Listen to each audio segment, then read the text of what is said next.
Pour commencer, j'aimerais ça qu'on parle d'André. C'est pour lui qu'on est tous ici aujourd'hui au départ. En tout cas, c'est lui l'inspiration de ce don de sang en famille. Alors, il était qui, André? André, c'était quelqu'un qui, le but, c'est pas de dire qu'il faisait pitié, parce que c'est pas quelqu'un qui aurait voulu ça. C'est quelqu'un qui a vécu à 200 000 à l'heure. Il avait une maladie orpheline, qui est le syndrome de Bernard-Soulier. C'est une dysfonction plaquettaire qui, dans le fond, il a su à l'âge de 7 ans qu'il avait cette maladie-là. Ce que ça faisait, dans le fond, c'est que lui, en ayant cette dysfonction plaquettaire-là, si, admettons, des saignements de nez, il pouvait décéder d'un saignement de nez. Peu importe la blessure qu'il avait, ça pouvait mettre fin à ses jours.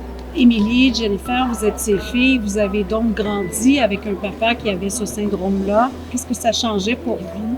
Est-ce que vous avez vu un papa qui était malade? Pas du tout. En fait, dans la vie de tous les jours, ça se manifestait pas nécessairement, cette maladie-là. C'était vraiment ponctuel. C'est sûr qu'on l'a vu parfois affaibli, parfois il devait être hospitalisé pour des longues périodes, mais c'était très rare quand même. Donc, dans la vie de tous les jours, on a un papa qui nous a montré à faire du vélo, on a un papa qui nous a amené plein de belles choses, il nous a fait vivre plein de belles choses, il nous a appris plein de choses aussi. Fait que c'était pas quotidien, cette maladie-là, c'est vraiment pas ce qui a défini sa vie. Il nous a appris à conduire, il nous a accompagnés tout au long de nos vies. Un papa bien présent. C'est ça. Je reviens un peu en arrière. Quand vous l'avez connu, c'était déjà quelqu'un qui recevait des dons de sang. Oui. Vous souvenez-vous de la première fois où il vous a parlé de ça? Oui. De l'importance de donner du sang? Le premier soir où on s'est connus, il m'a dit qu'il avait cette maladie-là. Puis dans le fond, lui, c'est ça, il voulait que les personnes avec qui il était sachent qu'il avait cette maladie-là parce que, ça pouvait arriver n'importe quand. Ça n'a pas défini sa vie comme Jennifer dit, mais on savait, on était préparés à tout. Si on faisait un petit voyage, on avait toujours des trucs pour, des mèches pour boucher si jamais il y avait quelque chose. Nous autres, une trousse à la maison, c'est gros. Parce qu'il faut toujours avoir des trucs là, au cas où on se blesse. Carole, étiez-vous donneuse quand vous avez connu André? Non. Non. Alors, quand vous avez vu, donc vous avez vécu une situation privilégiée à côté de quelqu'un qui recevait des dons. Ça vous a rapidement sensibilisé à l'importance de donner. À quel moment vous êtes dit, je vais aller faire un premier don?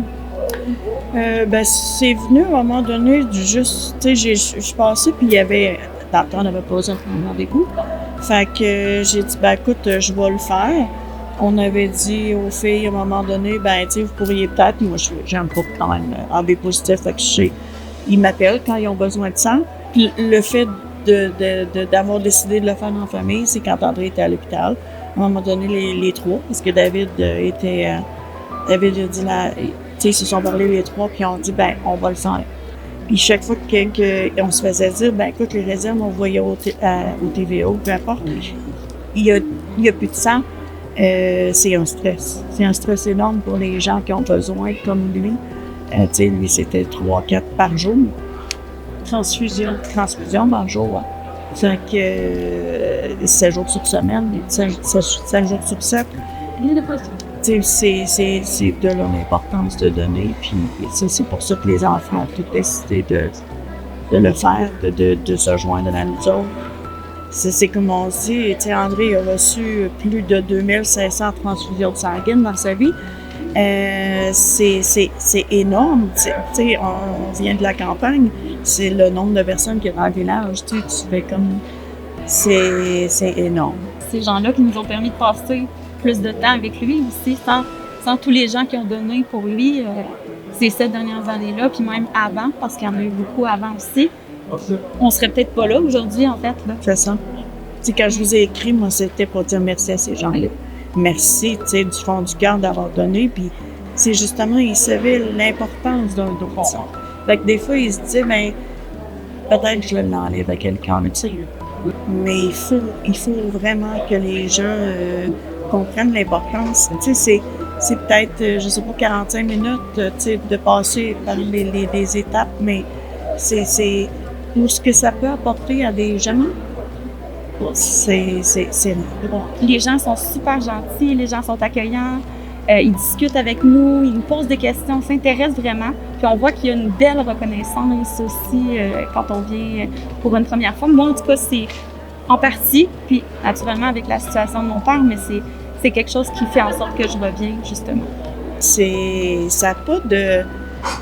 C'est difficile de mettre des mots là-dessus. C'est ce que je leur disais quand on l'a fait la dernière fois. J'ai dit, tu sais, on sort de là grandi. On a l'impression, tu sais, on s'est dit, il nous disait, ben vous avez sauvé des vies, puis, tu sais, il y a un gros prendre. On se dit, mon Dieu, c'est encore, tu sais, c'est valorisant. La dernière fois, on a peut-être sauvé le père, le frère, la sœur, l'enfant de quelqu'un aussi, puis on sait pas. Ben, en fait, on le sait que oui, ça a pu aider quelqu'un, mais c'est qui cette personne-là? On la croise peut-être dans la rue, puis on le saura jamais, mais je pense que c'est une belle façon de convaincre les gens de venir, de se dire, ben mon voisin, peut-être que la journée où il sera hospitalisé puis sa vie sera en danger, ben j'aurais contribué à le sauver finalement. Puis, à chaque fois, on réussit à aller chercher des nouvelles personnes. Finalement, aujourd'hui, on a 3 niveaux d'honneur qui vont faire leur premier don avec nous. Je pense aux gens qui écoutent cette vidéo qui vont se dire, mais comment ça se fait qu'à un moment donné, les dons ne sont pas venus à bout de le sauver? À chaque fois, c'était un don de sang qui lui sauvait la vie, n'est-ce pas? Oui, mais c'est ça. Sa maladie a fait que, tu sais, lui, il pouvait pas être sauvé. Mais, tu sais, en même temps, les médecins lui avaient dit, écoutez, il avait dit à ses parents, à l'âge de 7 ans, ils s'en sont aperçus quand il a perdu sa première dent. Puis les médecins lui avaient dit à ses parents, écoutez, il va peut-être vivre jusqu'à 9 ans. Puis il est mort à 64. Fait que, tu sais, toutes ces années-là, ben c'est les dons de sang qui lui ont permis, parce qu'à chaque fois qu'il saignait, peu importe un accident ou quelque chose, puis comme je vous dis, il a vécu à 200 000 à l'heure. Nous, s'il n'y avait pas eu de donneur, ben on ne l'aurait pas eu. J'aurais pas mes enfants, j'aurais pas ma petite fille. Bien. Prenez le temps de venir, c'est tellement important. Et pour nous, c'est ça n'a pas de prix. Pour 45 minutes, 1 heure, c'est exceptionnel. Bravo à toute la famille. Merci. Merci.